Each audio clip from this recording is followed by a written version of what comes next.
சரிங்க. அந்த cement road வந்து ஒரு லெவல் கிடையாது. எந்த அதிகாரிகளும் வந்து கூட நிக்கல, பார்க்கல.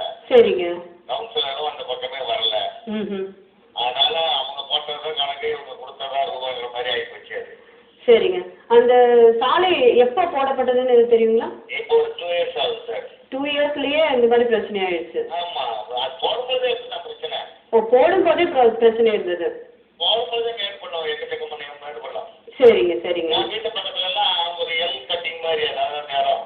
சரிங்க. செகண்ட் கிராஸ் சீட்டு ஸ்டார்ட் ஆகுறோம். அதுல இருந்து அந்த ஏரியா ஃபுல்லாவே கிட்டத்தட்ட ஒரு 3/4 அடி டெப்த்.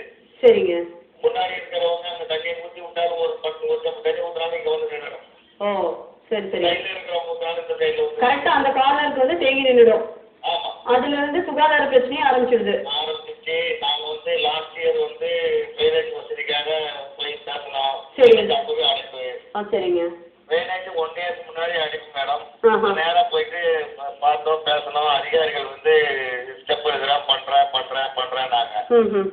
2010 மார்ச்ல வந்து உங்க கம்பெனி தான் நாங்க எல்லாத்தையும் ஓவரால் கரெக்ட் பண்ணி கொடுத்துறோம்னு சொன்னாங்க. சரிங்க. நம்ம அதிகாரிகள் சொல்லும்போது அதுக்கு மேல நம்ம என்ன பண்ண முடியும்?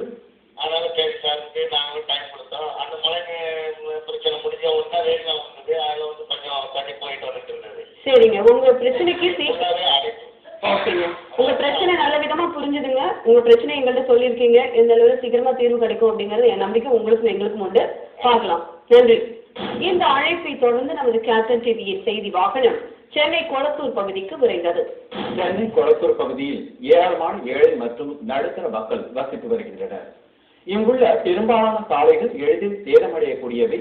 சிறு மழை பெய்தாலே தண்ணீர் தேங்கி ஓரிரு நாட்களில் அதுவே கழிவு நீராக மாறிவிடுகிறது.